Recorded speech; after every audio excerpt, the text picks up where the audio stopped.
Des signes indiquent que la fin du monde est proche. La fin arrive, et avec elle, l'enlèvement que les gens attendent. Le temps de Noé est arrivé. Mais qu'est-ce que cela signifie? Cette page contient tout ce qu'il faut savoir. Le peuple de Dieu est emmené auprès de lui lors de l'enlèvement. C'est à ce moment-là que Dieu jugera les gens cruels qui suivent l'Antéchrist. Le moment où la terre sera détruite et où l'Antichrist sera tué.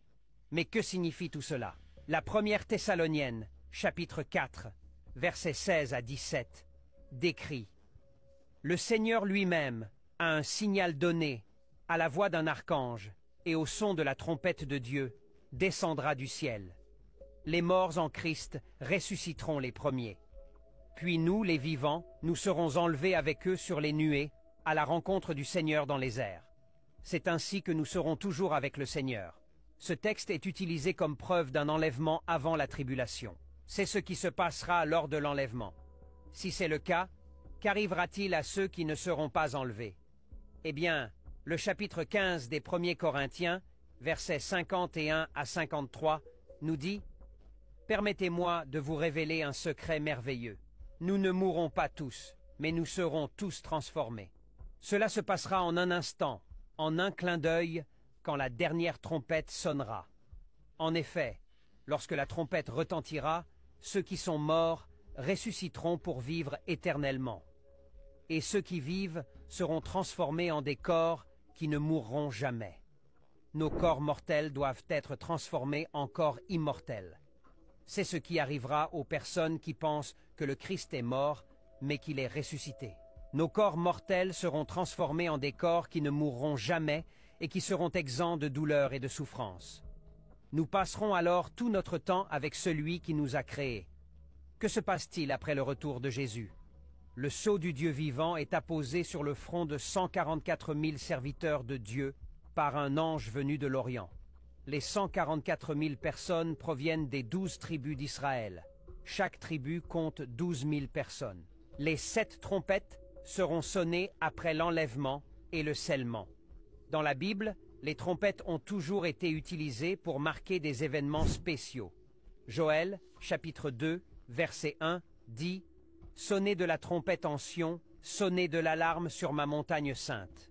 Que tous les habitants du pays tremblent, car le jour de l'Éternel arrive. C'est un jour de ténèbres et d'obscurité, un jour de nuages et d'épaisses ténèbres, alors que l'aube s'étend sur les montagnes. Il y a donc un peuple grand et puissant.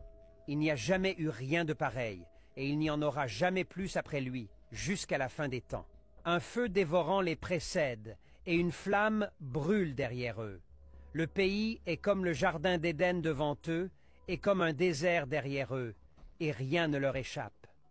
Le prophète Joël ordonne au peuple de Juda de sonner l'alarme en faisant retentir la trompette, car le jugement de Dieu, sous la forme d'une grande armée, arrive très bientôt.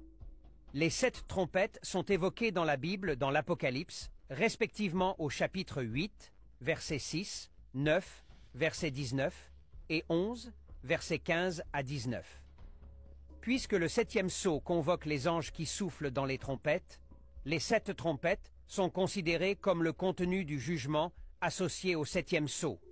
Apocalypse, chapitre 8, versets 1 à 5. Les jugements qui sont prédits par les 7 trompettes seront exécutés à la fin des temps, qui est décrite comme ayant beaucoup d'agitation.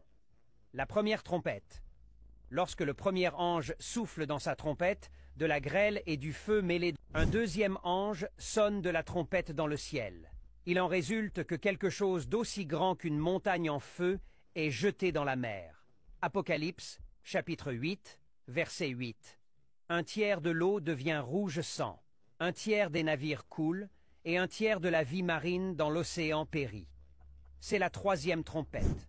Le jugement de la 3e trompette est assez similaire à celui de la 2e trompette. Cependant, ce jugement tombe sur les lacs et les rivières d'eau douce de la terre, plutôt que sur les mers. Une grande étoile brûlant comme une torche tombe du ciel et empoisonne un tiers des réserves d'eau. Apocalypse, chapitre 8, verset 10.